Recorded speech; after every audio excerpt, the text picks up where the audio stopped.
bienvenue dans Spot Mag, le mag qui te défriche les meilleurs spots du moment.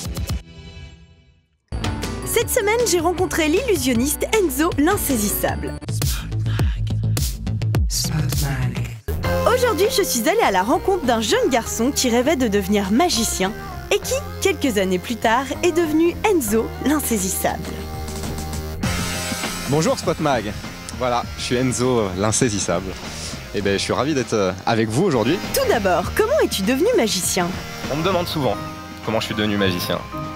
En fait, comme tout petit gamin, sûrement comme beaucoup d'entre vous, j'ai une petite boîte de magie à Noël. Et quand je l'ai ouverte, j'ai eu des étoiles dans les yeux. Mais dis-moi, y a-t-il une différence entre un magicien et un illusionniste? Ça, c'est la grande question. Alors la différence entre un magicien et un illusionniste. Un magicien, il utilise sa dextérité, ses doigts, pour manipuler des petits objets. Ce qu'on voit souvent, ce qu'on appelle du close-up. Un illusionniste, lui, c'est quelqu'un qui est sur scène et qui crée des illusions, qui crée des spectacles. Et là, l'illusion est parfaite. Enzo s'est volatilisé. Ah non, en fait, il est là. Mais comment ça marche? Comment ça marche? Oui, on aimerait bien tous comprendre. Mais vous le savez aussi bien que moi, un magicien ne révèle jamais ses secrets. Mais ici, le principe utilisé est encore plus incroyable que l'illusion elle-même. Alors du coup, ça me donne l'envie, pour vous faire plaisir, de vous expliquer exactement comment ça marche. Alors on va le refaire une deuxième fois, mais cette fois-ci, je ne vais pas pouvoir tricher. Je vais utiliser cette combinaison réfléchissante.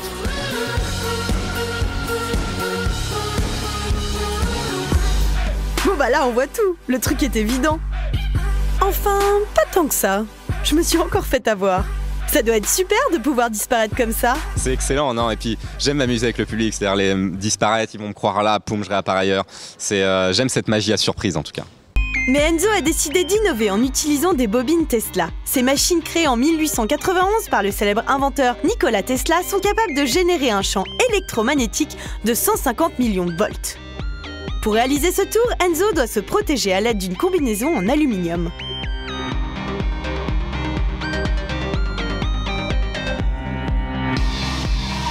Ça fait pas peur de jouer avec l'électricité?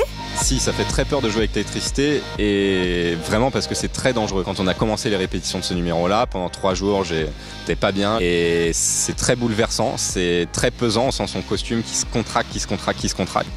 Et la moindre erreur est vraiment fatale. Donc quand je dis que c'est pas de la mise en scène, c'est vraiment pas de la mise en scène, c'est la réalité. Ne nous inquiétons pas, tout devrait bien se passer. Tout ceci est du spectacle. Et revoilà Enzo qui disparaît pour réapparaître parmi les spectateurs.